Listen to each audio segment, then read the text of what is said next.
చేతిని అడ్డుపెట్టి సూర్యకాంతిని ఆపలేరని ఈరోజు తెలంగాణ రాష్ట్ర ప్రభుత్వ రైజింగ్ ని ఇటువంటి కుట్రదారులు ఎన్ని మాటలు చెప్పినా దీన్ని ఆపలేరు.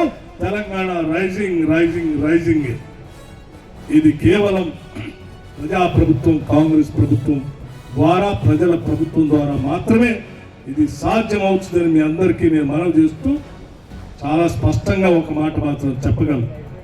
ఇటు అభివృద్ధిని, ఇటు సంక్షేమ కార్యక్రమాలు రెండింటినీ మేళవించి ఈ రాష్ట్రాన్ని పాలన అందించడమే ప్రజాప్రభుత్వ లక్ష్యం అని చెప్పి మీ అందరికీ సవినయంగా మనవి చేస్తూ మరొక్కసారి ఈ జడ్చర్ల శాసనసభ నియోజకవర్గ ప్రజానికి అందరికి కూడా అభినందనలు తెలియజేస్తూ, యువకుడు, చదువుకున్నటువంటి వ్యక్తి, నిరంతరం జడ్చర్ల అభివృద్ధి కోసం ఏదో చేయాలనేటువంటి తపన కలిగినటువంటి వ్యక్తి మీకు శాసనసభ్యుడిగా దొరకటం ఈ శాసనసభ నియోజకవర్గ అదృష్టంగా నేను భావిస్తా ఉన్నా.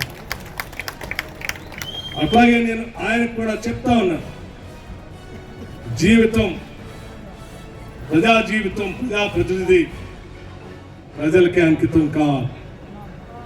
ప్రజా అవసరాలు తీర్చడం కోసమే నిరంతరం పనిచేయాలి.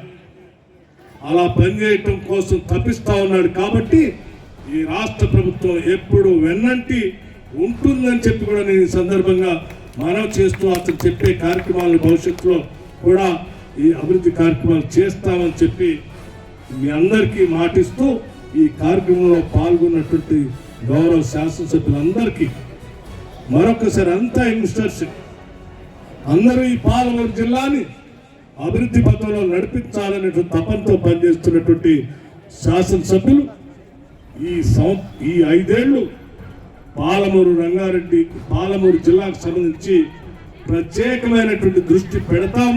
దీనికి కావాల్సిన నిధులు కానీ, ప్రాజెక్టులు కానీ కేటాయిస్తాం.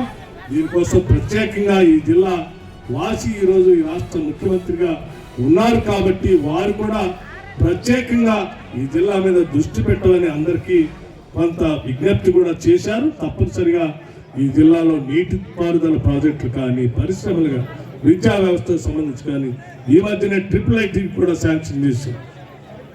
అందరికీ అభివృద్ధిలో పెద్ద ఎత్తున పాలమూరు జిల్లా కూడా ముందుకు పోవాలని చెప్పి మీ అందరికీ నేను సవినయంగా మనవి చేస్తూ, కృతజ్ఞతలు తెలియజేస్తూ సెలవు తీసుకున్నాను.